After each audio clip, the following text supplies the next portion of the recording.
Sa mga oras talaga na ito, napakasarap pa talagang matulog. Kayo rin ba, yung bumabangon, napikit pa yung isang mata?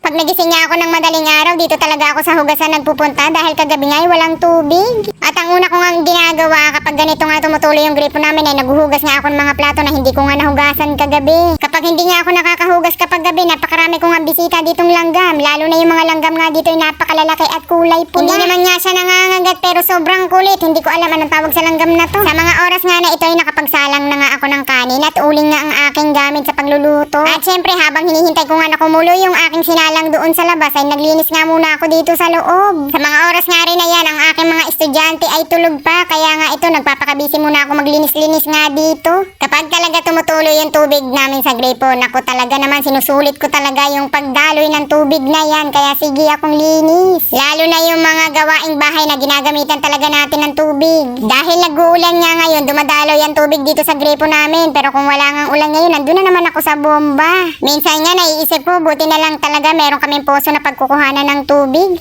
Sa mga oras talaga na ito, ramdam ko talaga yung lamig, lalo na yung pagbukas ko nga ng pinto namin.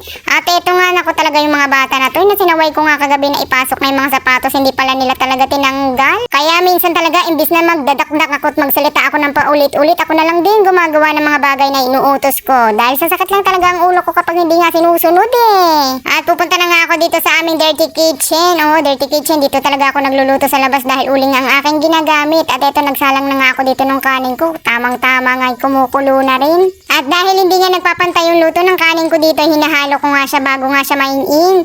At nilalagyan ko nga rin ito ng sapin sa ilalim para hindi rin siya masunog.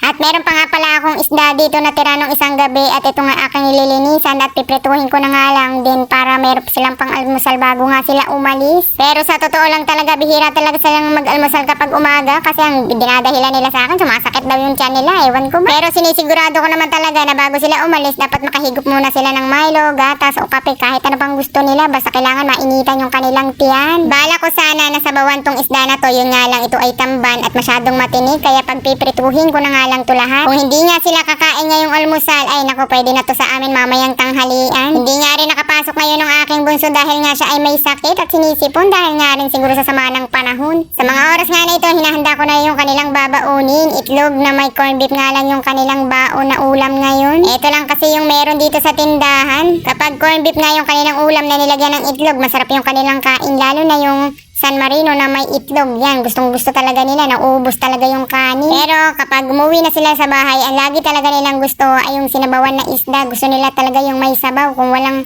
isda na may sabaw, napupunta kami sa Lucky Me. Sa mga oras nga na yan ay nagising na rin yung aking mga estudyante, naliligo na at nag-aasikaso na rin para maghanda na nga papunta sa eskwela. Pinakain ko na nga rin pala sila dyan. Alas 7 nga ng umaga, dapat nasa eskwelahan na sila, pero maalis talaga sila dito sa bahay mga 6:30. Sa mga oras nga na ito, hinihintay ko na lang talaga silang matapos at makaalis nga para maumpisahan ko naman yung iba kong gawain.